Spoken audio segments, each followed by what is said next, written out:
भगवान कैसे हैं।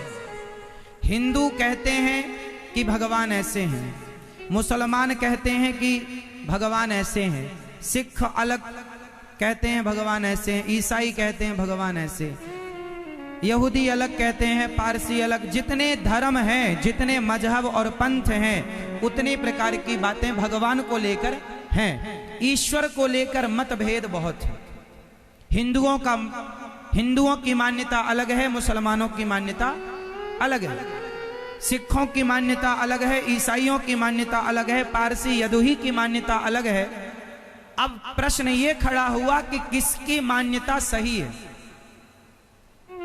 सबकी अपनी अपनी मान्यता है। कोई भगवान को भगवान कह के बुलाता है तो कोई उसे अनेक नाम से बुलाते, कोई उसे अल्लाह कहते हैं, कोई यीशु कहते हैं, कोई गॉड कहता है। मतलब जितने लोग हैं उतनी प्रकार की बातें हैं। अब सवाल ये खड़ा हुआ कि इन सब में सच कौन कह रहा है।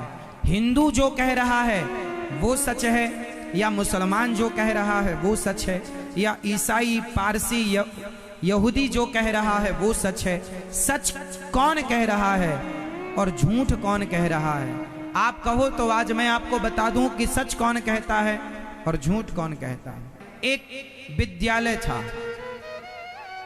उस विद्यालय में सारे बच्चे अंधे थे, अंधों का विद्यालय था।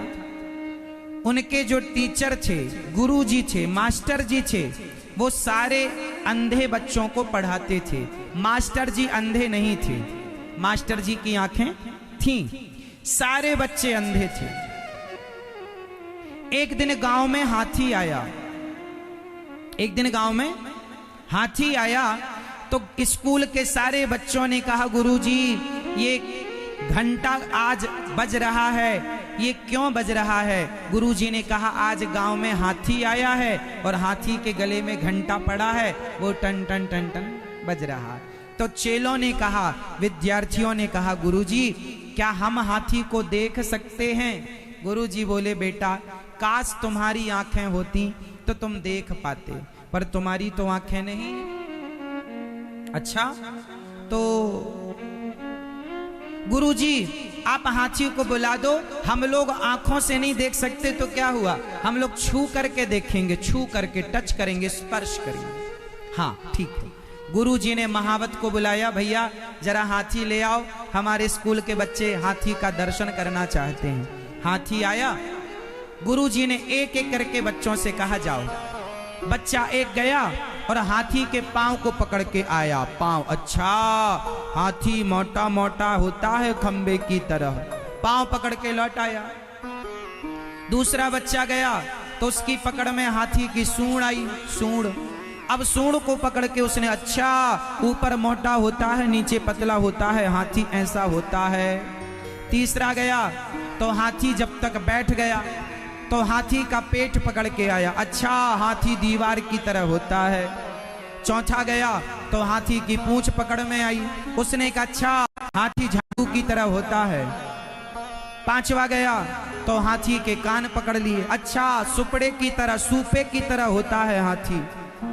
जो जाए वह एक चीज पकड़ के आ जाए, और जो पकड़ के आए वो उसी को संपूर्ण मान ले कि यही हाथी है। अब सारे बच्चों ने देख लिया, महावत हाथी को लेकर चला गया। गुरुजी ने कहा, बच्चों हाथी किस किस ने देखा। सबने कहा, हमने देखा। चलो बताओ हाथी कैसा था। एक ने कहा, गुरुजी खंबे की तरह था। दूसरे ने कहा, गुरुजी ये गलत कह रहा, हाथी झाड़ू की तरह था। तीसरे ने कहा, गुरुजी दोनों गलत, हाथी दीवार की तरह था। चौथे ने कहा, गुरुजी तीनों गलत, हाथी सूपे की तरह था।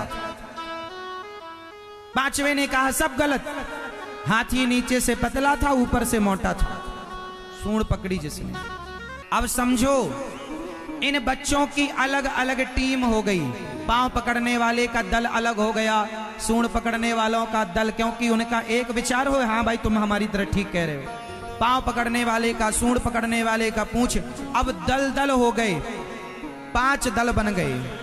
5 दल में 10-10 बच्चे आ गए, क्योंकि 10 ने सूंड पकड़ी थी तो वो एक तरफ हो गए, 10 ने पूंछ पकड़ी तो वो एक तरफ हो गए, 10 ने पेट पकड़ा तो वो एक तरफ हो गए। अब बताओ इनमें सही कौन कह रहा है और गलत? ना तो ये लोग सच कह रहे हैं, ना तो ये लोग झूठ कह रहे हैं। इनका ये कह रहे हैं हाथी खंबे की तरह होता है, ये बात सच तो है पर अर्ध सत्य है, आधी सच है।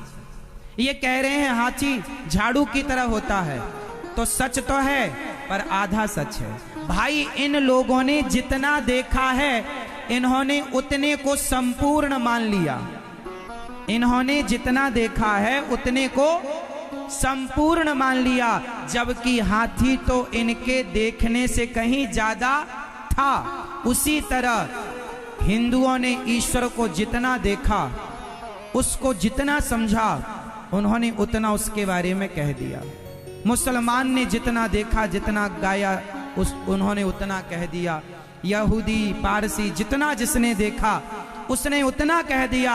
सच्चाई तो यह है कि हम और आप ईश्वर के बारे में जितना कह रहे हैं, जितना जान रहे हैं, ईश्वर उससे करोड़ों गुना अधिक है। इसलिए हमारे यहाँ गोस्वामी जी लिख रहे हैं कि हरि अनंत हरि कथा अनंता, कहाँ ही सुना ही बहुविधि सब संता। हरि अनंत मतलब उसे कहा ईश्वर अतर्क है, शब्दों से परे है, उसे कोई नहीं कह सकता कि वो कैसा है। भगवान कैसे हैं? जाकी रही भावना जैसी, भाव आपका जो है भगवान वो है। पर हम सोचें कि भगवान ऐसे ही है ना, भगवान हमारे जानने, हमारे पहचानने से करोड़ों गुना श्रेष्ठ हैं और ज्यादा हैं। इसलिए ईश्वर को लेकर ज्यादा विवाद ना किया करो। भगवान कैसे हैं ये छोड़ दो, भगवान में आप सच्ची आस्था रखो और भगवान से प्रेम करो। जो प्रेम करेगा उसे भगवान स्वयं बता देंगे कि मैं कैसा हूं। अर्जुन को जब गीता सुनाई तो भगवान ने अपना विराट रूप दिखाया।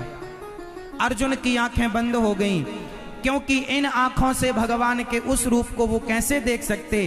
तब भगवान ने अर्जुन को दिव्य चक्षु प्रदान किए।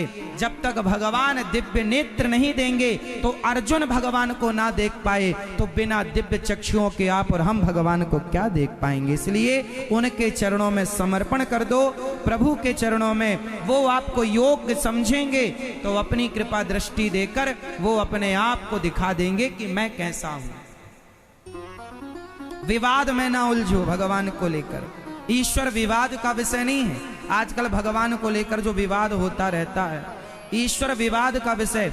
कुछ लोग कहते हैं मैं भगवान को नहीं मानता। चलो, एक सज्जन बोले महाराज जी मैं भगवान को नहीं मानता। ठीक है भैया, आप कहते हैं कि मैं भगवान को नहीं मानता, तो आप ये बताओ कि आपके ना मानने से भगवान का नुकसान क्या है। आप मत मानो। एक बार रायसेन के सभी उल्लुओं ने मीटिंग की और उल्लुओं ने कहा क्यों, सूर्य भगवान होते हैं क्या? उल्लुओं ने कहा नहीं जी, हमने तो कभी नहीं देखा, हमारे बाप दादों ने भी कभी नहीं देखा।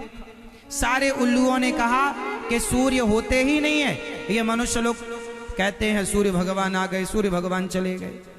सारे उल्लुओं ने प्रस्ताव पारित कर दिया कि सूर्य जैसा कुछ नहीं है, ये मनुष्य लोग पागल हो गए। सूर्य होता तो हमें दिखाई पड़ता। अब बताओ कि सूर्य भगवान होते हैं कि नहीं? जोर से। सूर्य भगवान तो होते हैं, पर उल्लू को दिखाई नहीं पड़ते। सूर्य भगवान तो होते हैं पर उल्लुओं को दिखाई नहीं पड़ते। उसी प्रकार भगवान तो होते हैं, कुछ उल्लुओं को भगवान नजर नहीं आते, क्योंकि उनकी आंखों में अज्ञान का मोतिया बिंद हो गया। लोग कहते हैं भगवान नजर है तो दिखाओ,